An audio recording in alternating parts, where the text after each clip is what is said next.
Hello and welcome back to A Shark's Perspective. What is your brand? Whether you're a big company, small startup, or a solopreneur or influencer, what is your brand's forever promise to your customers and followers?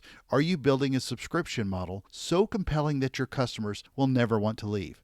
Robbie Kelman Baxter is a strategy consultant helping companies develop and optimize membership models and subscription pricing, and she's the author of The Membership Economy as well as her newest book, The Forever Transaction. And on this episode, we'll discuss the Forever Promise, membership economies, Netflix, Amazon, layering in value, the North Star, going from free to a penny, pricing strategies, staying current, how I don't own a Peloton, Burger King, and a lot more. So let's tune in to a Forever Promiser with a Forever Shark on this episode of A Shark's Perspective.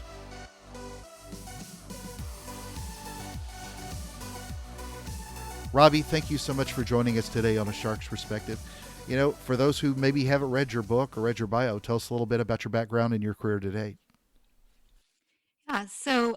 Today I'm a subject matter expert on membership and subscription models.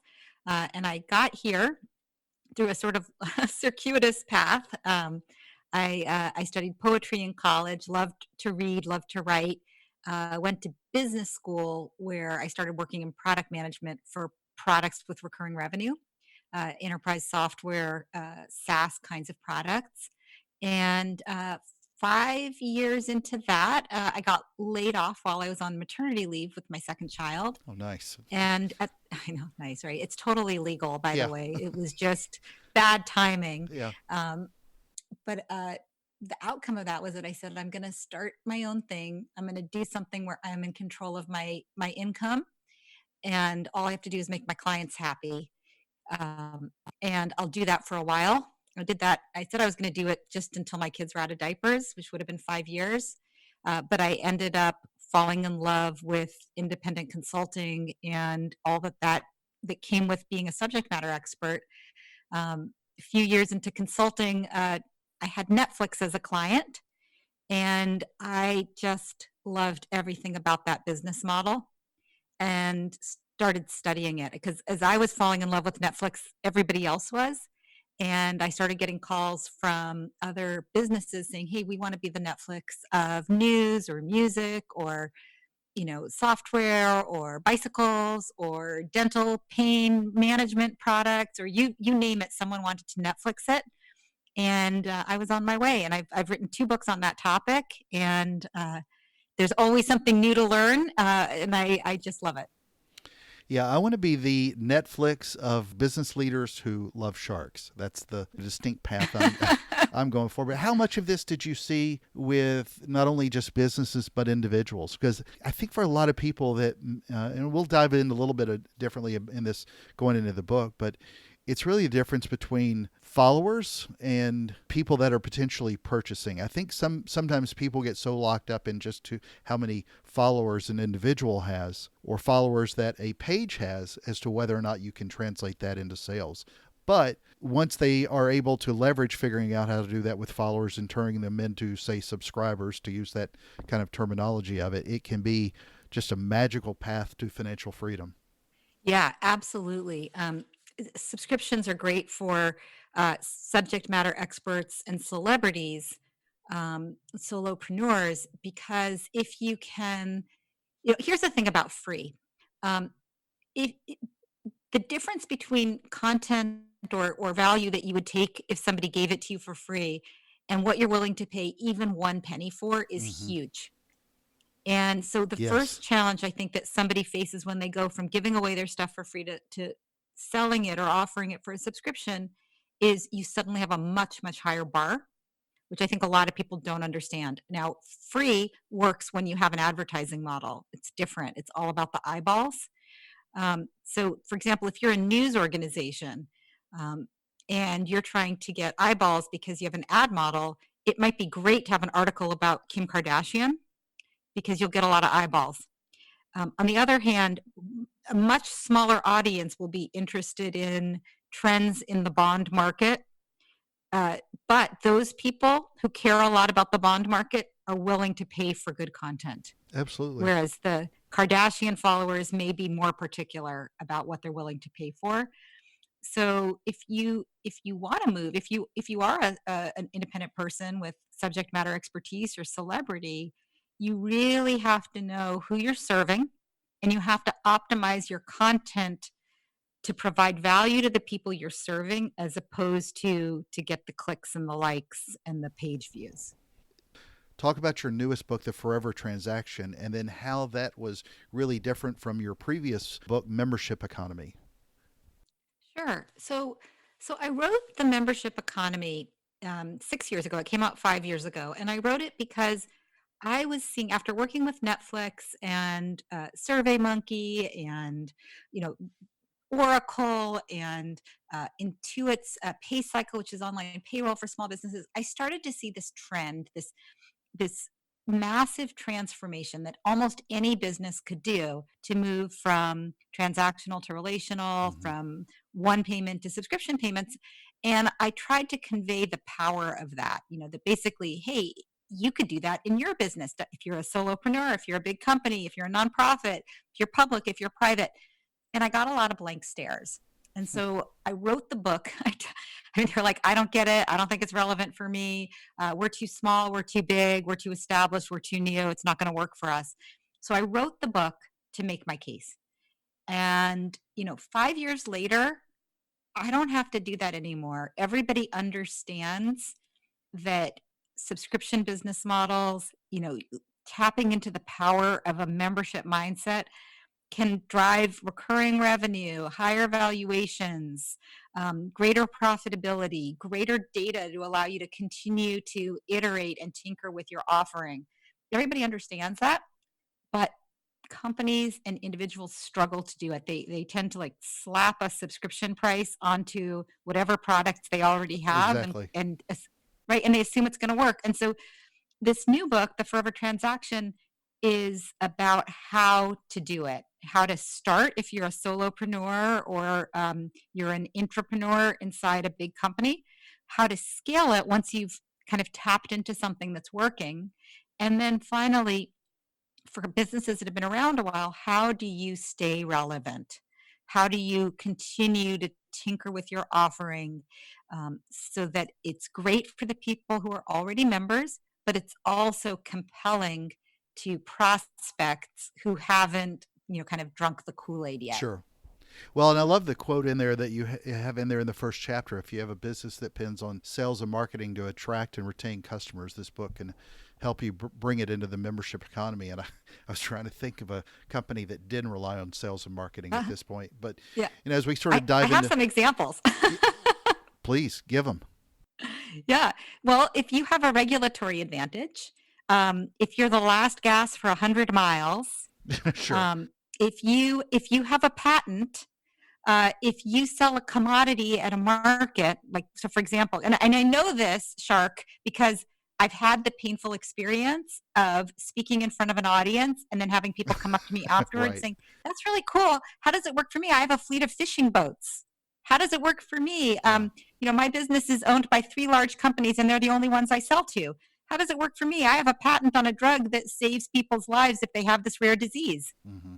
And I realized that there is this subset of businesses where they can treat the customer as badly as they want, but as long as their product works, that customer has no choice. The minute a customer has choice, you have to start thinking about how you serve them, how you sell to them, how you talk to them, how you market to them. Yeah, and it's sad that they have to think of that then and not before. I wish that if everybody was focused on it, regardless of who else was competing against them in the market, it would probably raise the bar for a lot of companies. But I do love the fact that you also mentioned there, membership mindset focuses your organization on the long-term needs of your customers and creates all kinds of ways to layer it in. It's that longer-term need as well with customers. How do you look at this then, that with making a subscription model to help customers solve problems and really stay more customer centric for an organization? Because as much as it's something that you're doing for your brand, it's also got to be transformational for how the customer solves their own problems, and that focus shifts to them. Yeah, well, you just said it beautifully. You have to think about both. If you don't have an intersection of what's in it for them on an ongoing basis, and what's in it for us, the organization, on an ongoing basis, you don't have a, a true forever transaction. Um, in business school, I took this class, this intro to law class, business law, and one of the things she said is you can't have a contract unless both sides have to do something. Hmm. And it's sort of like that in a forever transaction. You've got to have, you know, the customer has to see ongoing value and be willing to pay for it. And the company has to create ongoing value that they're willing to continue to create. Um, and, you know, that's really where the magic happens, is when they both have that long-term commitment. So, what is a forever promise? And the reason I bring up that the way you phrased that in the book is that I was really starting to think about this a lot with who this fits and who this doesn't. If you're Netflix, and not, I'm using them as an example, or Sephora, maybe somebody that's not a legacy brand per se. I don't. Hmm. Hmm.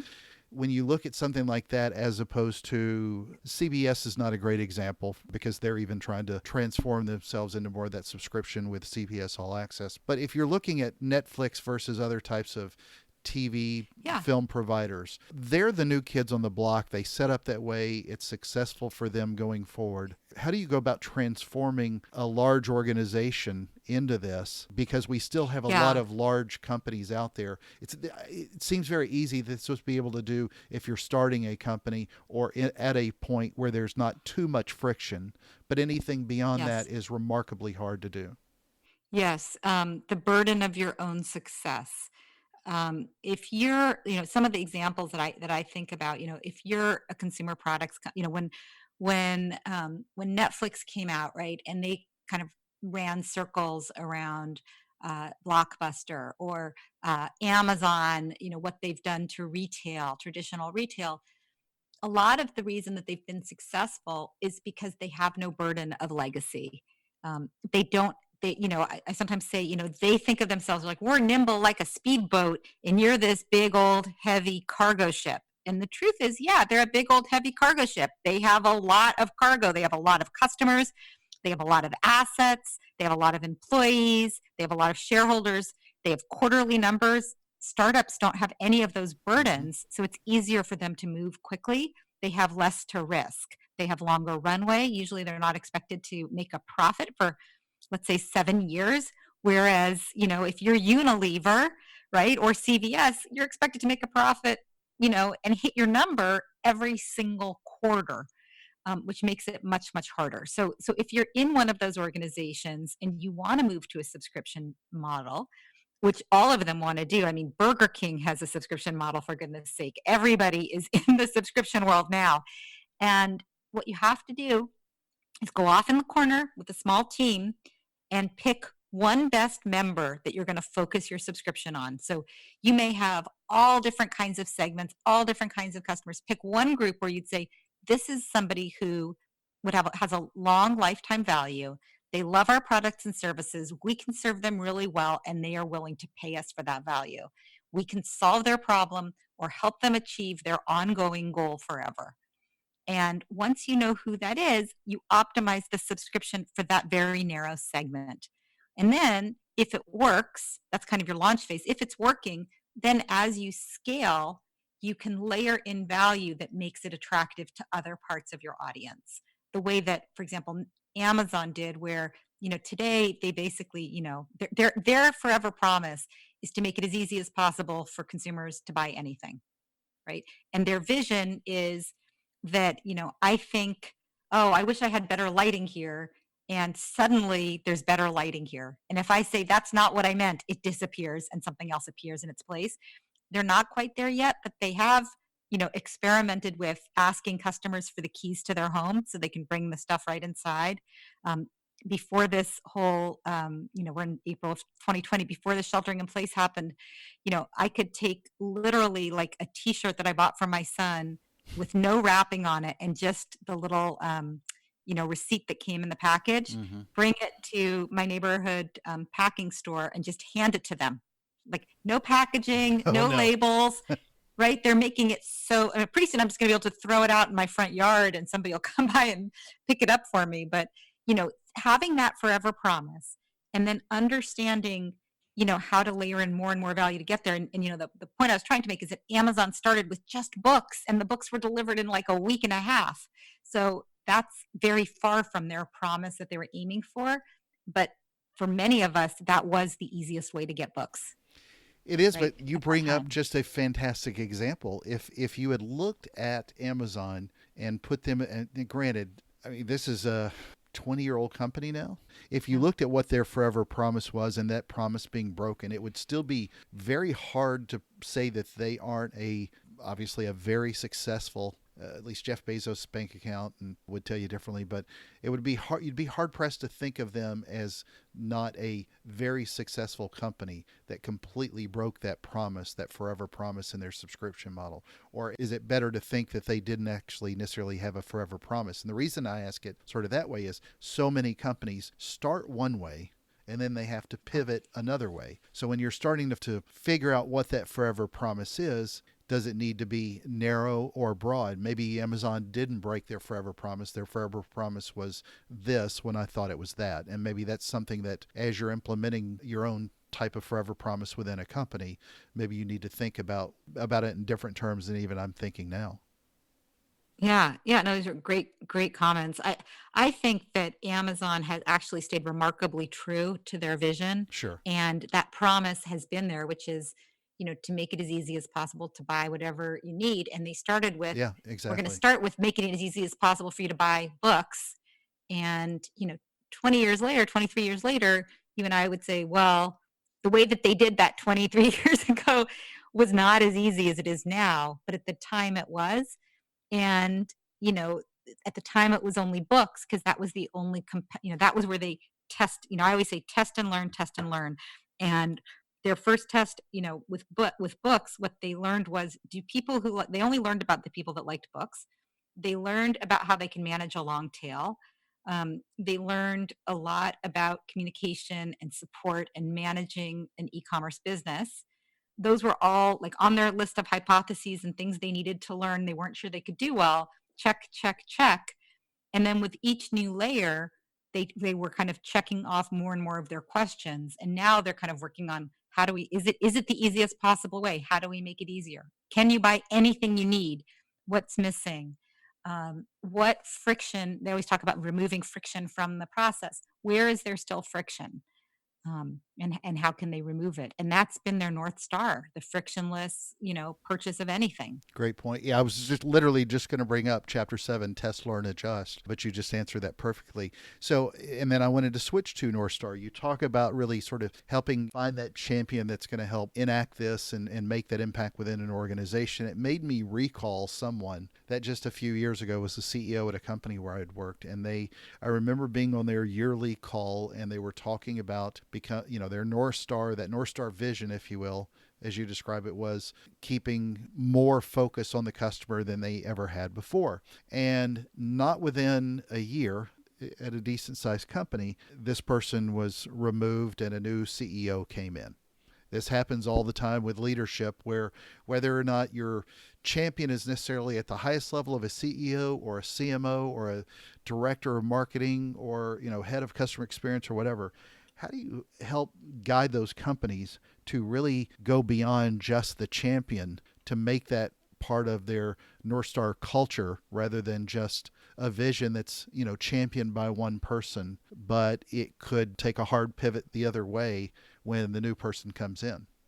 Yeah, yeah. So you bring up some really important, Well, especially now when kind of, we're seeing all these job cuts and losses, and there's going to be a whole different shuffling of the deck in the next foreseeable future.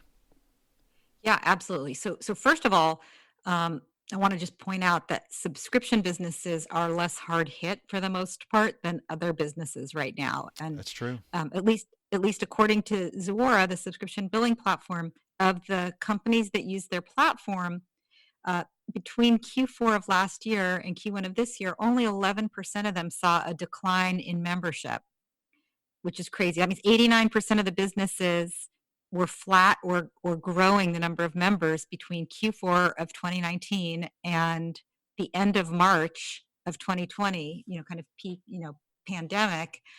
And, the So there are good reasons, and I think people are becoming even more aware of the good reasons to move to this membership customer centric mindset. But if you're a middle manager listening to this, and you're some VP of marketing somewhere, and your CEO says, "Hey, we want to go experiment with subscriptions. Do you want to be in charge?" You want to make sure that your CEO is going to back you up, that Hmm. this is on their short list of goals for the year, that they're moving to a, customer centric, direct to consumer member mindset, and that they're going to give you the runway you need to continue to experiment until you hit upon the right model. If you don't have that support from the top, I would advise you to say no, thank you to that, Yeah. to that post, to that challenge. Well, what kind of guidance, though, can you get it for the rest of the culture within the company to adopt it, regardless Yeah. of who's in charge? Yeah. So it has to be leadership has to, first of all, support this. And then tactically, let's say that you have a CEO who believes in membership. You have a great little subscription business off in the corner, the way that, let's say, Unilever does, right? They have a Dollar Shave Club off in the corner.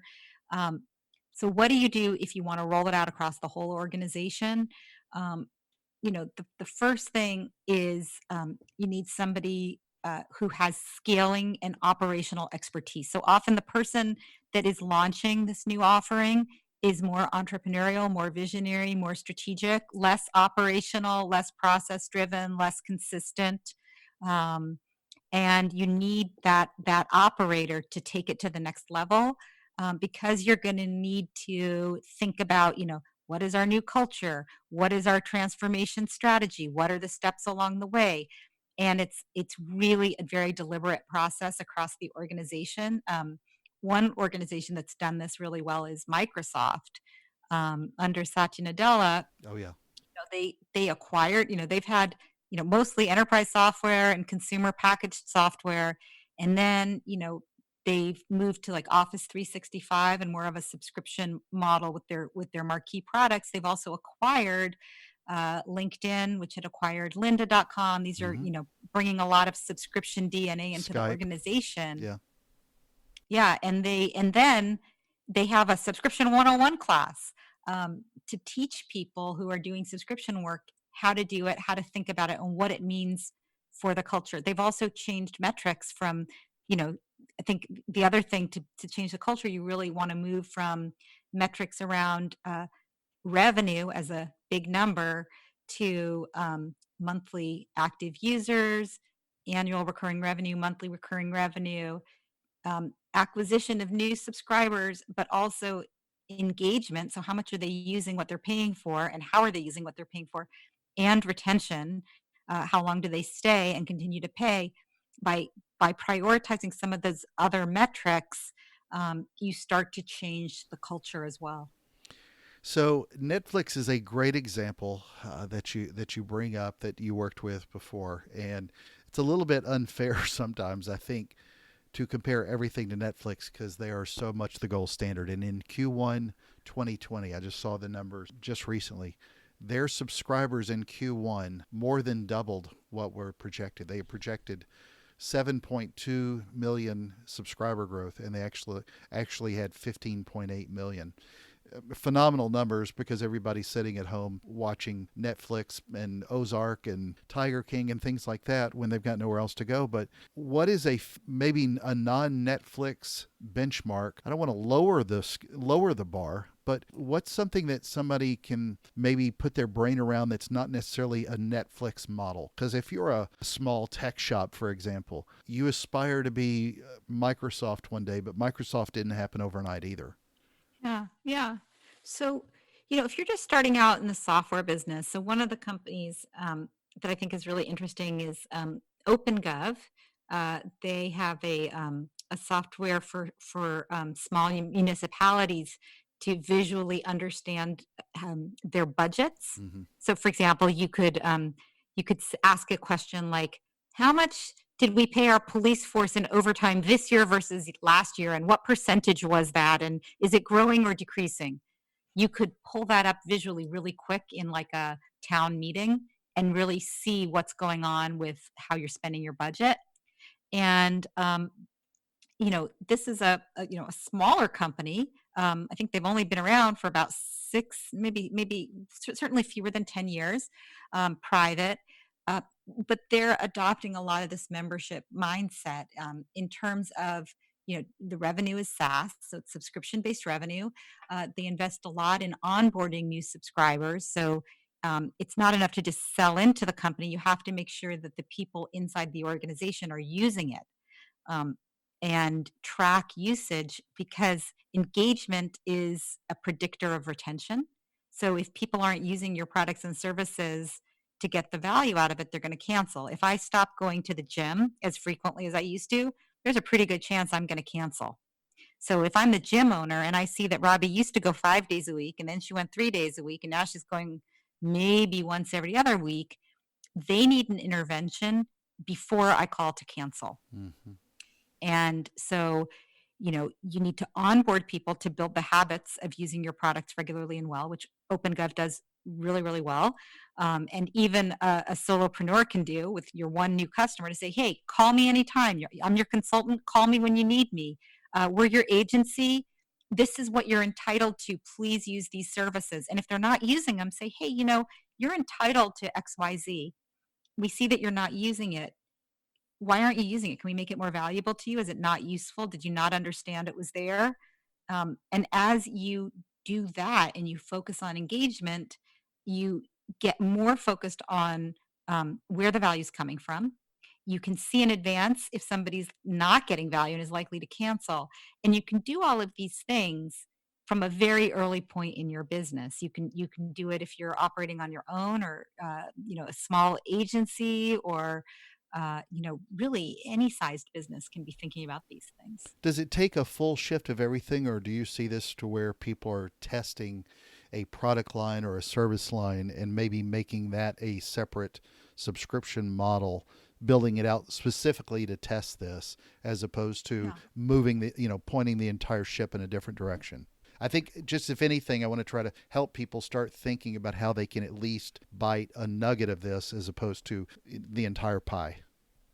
Yeah, absolutely. And that's, the first section of the book, Launch, is really about this. Yeah, How do you, off in a corner, experiment, build something that works, and prove that it works, and develop, the learning. That means, kind of you to understand as the team leader how it works and what the pieces are and what you need to do to be successful, but also the leverage, which is the data, the facts, the revenue, to drive change across the organization, right? If I come, yesterday I was talking to Piper Rosenshine, who runs subscriptions for A&E, the content company that has through cable. They have sure. linear content, but they also have subscription. You can subscribe to one of their channels, and just get it through your app. And she's building leverage. She's building data to say, look, team, we're growing our number of subscribers. Look, our subscribers to the app are continuing to subscribe to cable. They're not cutting the cord. This is actually good for us. It's good for our partners. It's good for them because they want more content. So she's been able to develop the data that gives her greater influence, more resources, because she's able to prove to the rest of the organization that her little business that's kind of off in the corner is, not only is it driving a lot of revenue, but it's driving deeper engagement that's helping the other side of the business as well. How then should we look at pricing for this? Because I know that's going to be obviously the question for how we either test this and figure it out. But I mean, you're so right. I mean, just getting somebody to go from free to only a penny is like going Yeah, from here to Mars. So totally. this is not easy to test out. I say not easy to test out. It's nothing's easy to test out, but this is a big shift if you can convince customers to move in that direction. But how do we start building pricing strategies around it? Yeah. So, you and I, as two marketing people, we could talk about pricing all day. Sure. So I'll try to keep it short. The first thing is, you want to price as simply as you can, but no simpler. So there's a temptation to, especially if you come out of a transactional business, to kind of break out all the components and make it into an algorithm of pricing. Like, oh, you want that feature? That's an extra $3. Oh, you have another person on your team or in your family that wants to use it? That's an extra $1.50. Oh, you want service? You want to actually be able to call somebody if it's not working? Well, that's going to cost you an extra $10 a month. Mm-hmm. The more you do, companies do that because they don't understand how their members are going to use their products and services, and they don't understand what their own costs are going to be. Um, you want to get to a point where you understand your costs so that you can charge a simple price. It's like a buffet in Las Vegas, right? They know that for every person that makes a beeline for the oyster bar and eats 500 oysters, there's 100 people who are going to fill up on spaghetti, right? And so they're able to offer that marquee value and not worry that their business is going to go lopsided. There's also a temptation to have a really complicated pricing structure because billing systems for subscription are so sophisticated now. You can do anything. It's like when you get your 64 Crayola crayon box, for your birthday, and suddenly every picture has all the colors, and it's like, whoa, that's too much. You need to show a little restraint. So I would say keep your pricing simple. Start with a single tier, not 3 tiers. Start with 1 tier. And then as you learn, if you say, wow, there are people that are pushing on the edge of what we can do, they're using all of our features and they're demanding more service, more features, more whatever, say, oh, maybe we can add a higher level offering. Or if you see that there's a lot of friction to get people to join your subscription, because they don't think they're going to use as much as you're giving them in the membership, you might offer a lower priced tier. But you don't want to start with lots of tiers. Start with one and learn. Great point. And then the other thing I would say is to blend in free, or at least think about the role of free, either as a free trial, which is a taste of the best thing you've got, either because you're finding that your prospects don't believe that what you have is as good as you say it is, or they just don't understand what it tastes like. And then you want to think about freemium, which is offering something for free forever as a way of building relationships. And I want to circle back because you brought this up at the very beginning with these individual celebrities, influencers, thought leaders who give away too much value. And, you give away something for free, but you have to know what your ROI is. You have to know why you're doing it. Absolutely. Yeah. But you want to think about it. So it's kind of this very careful path. It is, but I'll tell you, I hear Gary Vaynerchuk every once in a while, and I don't know that he's the best example for this. I mean, the guy's got millions of followers. He encourages everybody to give everything away for free. And a lot of people are reluctant to put anything out there. There's a blend somewhere in between. It's a lot easier for somebody like him to say that versus somebody who's transitioned it well and has coaching classes or anything else they're doing as an influencer that turns into some sort of subscription model. And there's still a value in people's times, and not all the content should be free, at least in my opinion. As much as you can give away that makes sense, but to your point, everything you give away should have an ROI on it. Yeah, you really, I think Gary Vaynerchuk's a genius, and his content is great, and I've learned a lot from him. I think you don't want to give away everything. You want to understand what the role of giving stuff away is in your business model, and you want to be able to say that in a really clear way. So if you're in the newspaper business, for example, in olden times, they might give you, a week free trial where they'd send the whole paper, the best that they have to offer, and you can see the whole thing, and then you can decide if that's something that you want. Now you believe them. The content is really good. And freemium, they used to offer 10 articles. That was kind of the industry standard, 10 articles a month, a paywall, right? And the idea was every month you do the 10 articles and you keep hitting up against the paywall. And one day you'd say, oh, this is my new normal. I do use digital for my New York Times. And so now I'm going to subscribe to digital. But what happened was they were being too generous. Mm-hmm. And what people would do is they'd do the 10 articles on one pub. And then when they hit the paywall, they'd go to the next pub and do 10 articles, and they'd go to the next one, and they never converted. The metric that news organizations use to see if that freemium is working is are the people that are using freemium converting in a Converting, predictable way? right. And when they started tracking that, they changed what they gave away. So it's no most newspapers, it's no longer 10 a month. Oh, It's it's maybe something like, 3. well, yeah, and it might be 10 the first month, 3 the second month, 1 the third month, and Sure. then the door closes. Or it might be, as you said, 3 the first month. Like, okay, you've seen 3 articles, now you know what it tastes like. Um, and they're getting much tighter about it because they're much clearer about the rule. Now, in contrast, LinkedIn has huge value, free forever, and Exactly. the reason is because those of us who don't pay, in case you didn't realize it, we're the product, Mhm. right? For the salespeople who are looking for their targets, for the recruiters who are looking to hire the right kind of skills, um, for the job seeker who's trying to figure out who they know who can help them find employment. Those people are willing to pay because the rest of us are there.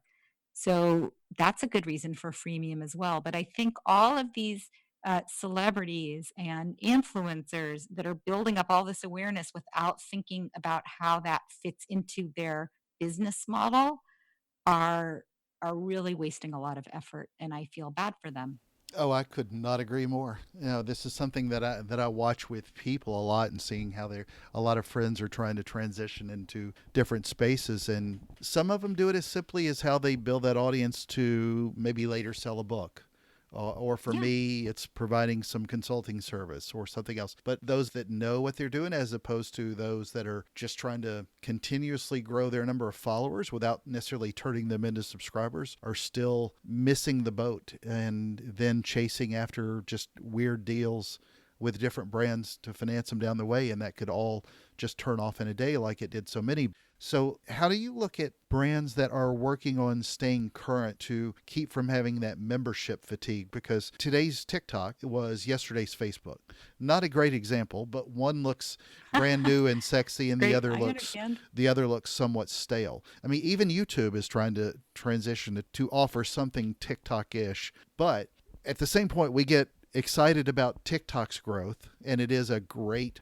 I could not believe how much I've enjoyed watching the most ridiculous videos when I just get tired of watching all the news coverage. But at the same time, in the US, well, even in the world, they still don't have anywhere close to the growth that Facebook still has over 2 billion people. I may get tired of looking at Facebook, and TikTok is growing, but Facebook still has a much broader reach. So, how does any brand really just keep up with staying current with a subscription type model so that people don't get tired of it?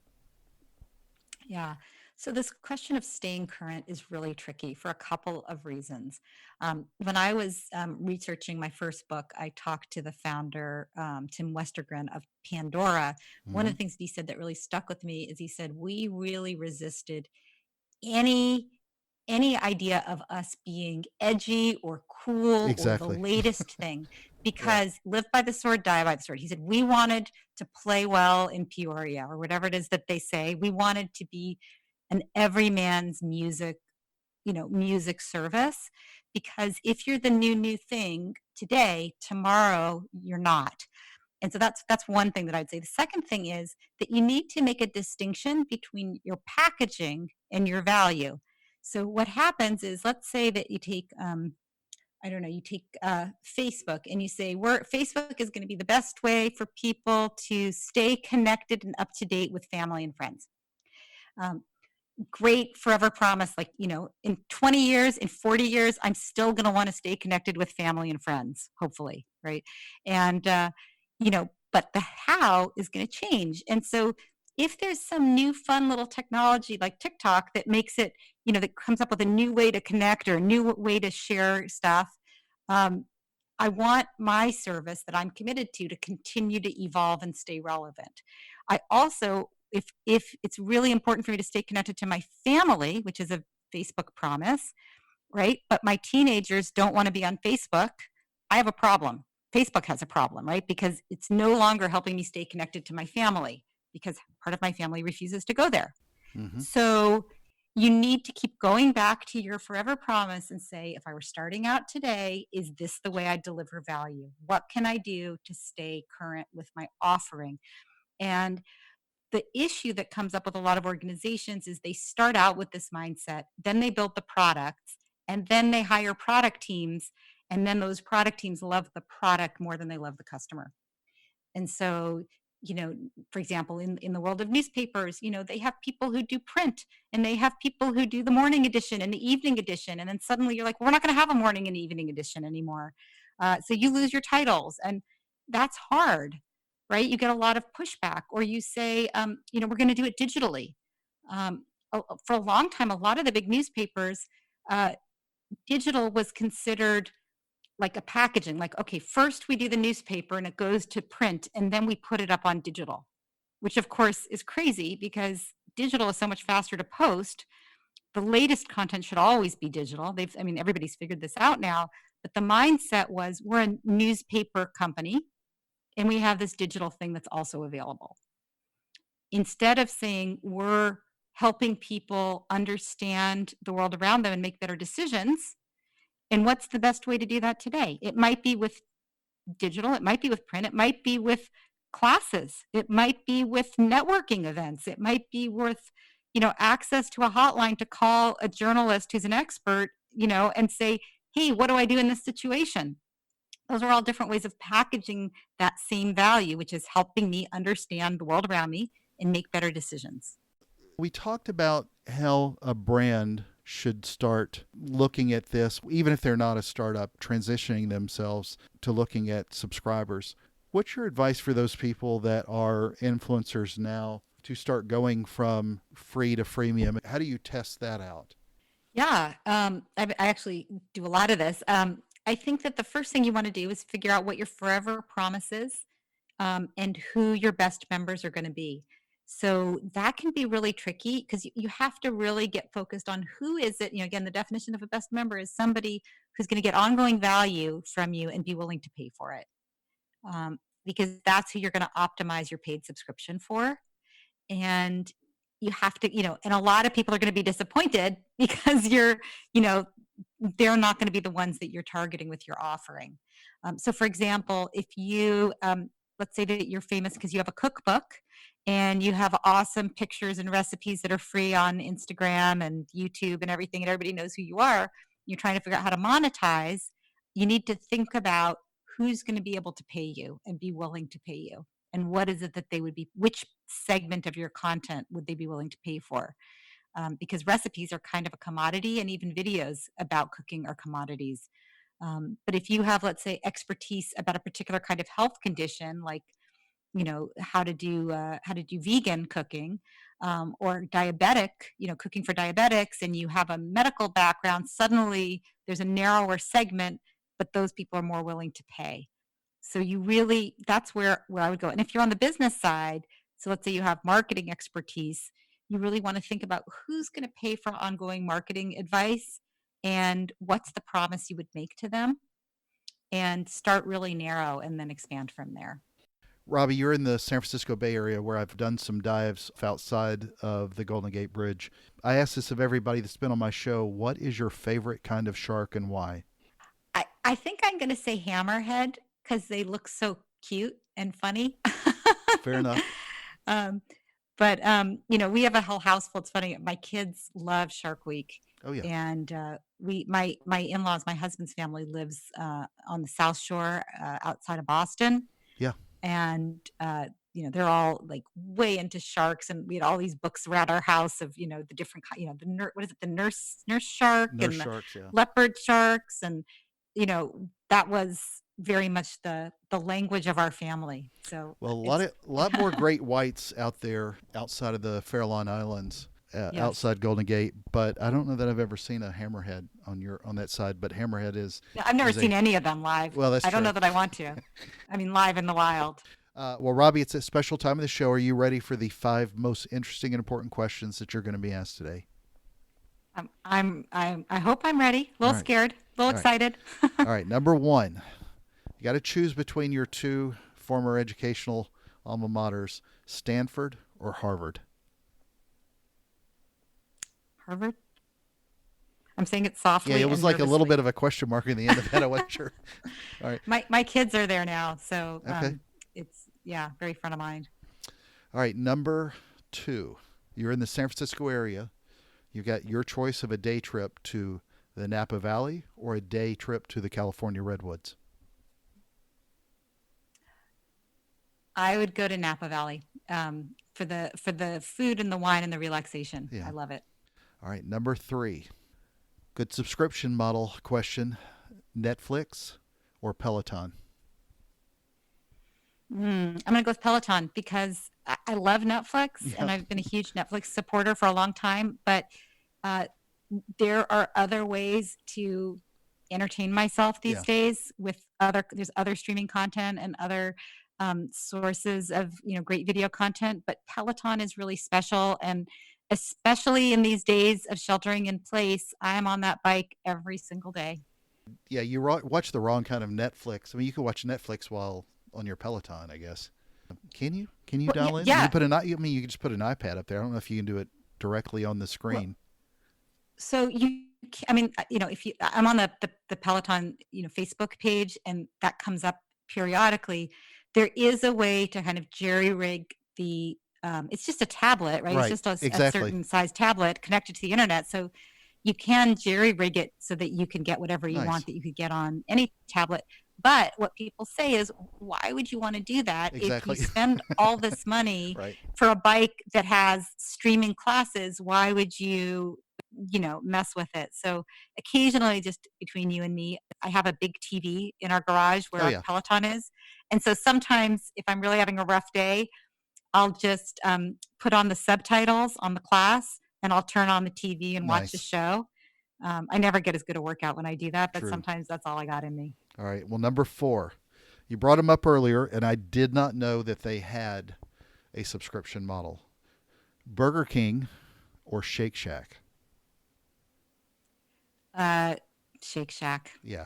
Actually, yeah. I mean, Shake Shack has better burgers, but there's something about I think the Burger King model is more lasting. I think I'd rather have my money there. Interesting. All right. Number 5, and the most important question that you're going to be asked today is biscuits or cornbread? These are all and questions. These are really hard. But I'm going to go with biscuits. I've recently discovered them, and You my daughter now recently makes them. discovered biscuits? Well, I mean, I knew what they were, Yeah. but they weren't a part of my regular rotation, Oh. and now my daughter makes them.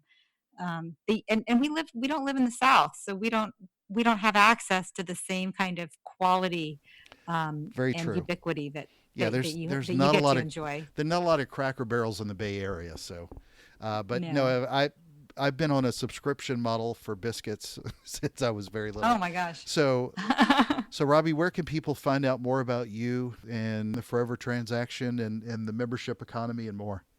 The best place to find me is RobbieKelmanBaxter.com. That's where you'll find all my articles and information about the books and lots of video content as well. So there's a lot there.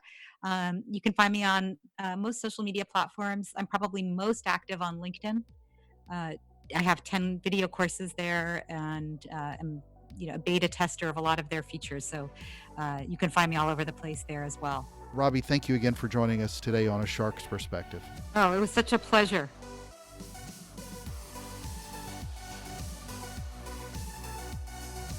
So there was my conversation with Robbie Kelman Baxter, a strategy consultant helping companies develop and optimize membership models and subscription pricing, and she's the author of The Membership Economy, as well as her newest book, The Forever Transaction. Let's take a look at 3 key takeaways from our conversation with her. First, so we discussed that forever promise. As she said, you have to, on an ongoing basis, think about how your product or service is a forever transaction. And I love that. Your customers have to see ongoing value. The company has to create ongoing value to sustain that membership. Do that right, you'll learn to get focused very early on as to how you are providing value. And whatever you can do, continue to layer in more and more value. That continued focus on the customer will also help you stay relevant.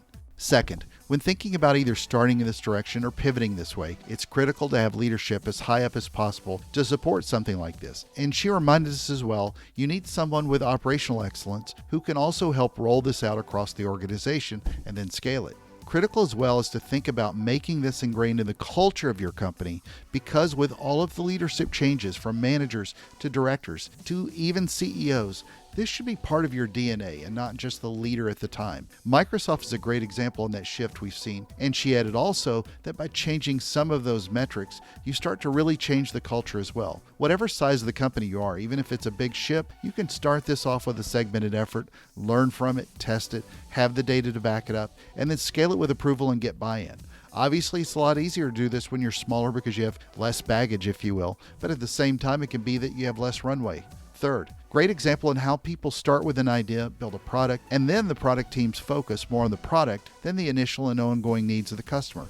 And it's a great point on making a distinction between your packaging and your value. She said, and I quote, "Keep going back to your forever promise and say, if I were starting out today, this is the way I would deliver value, and what can I do to stay current with my offering?"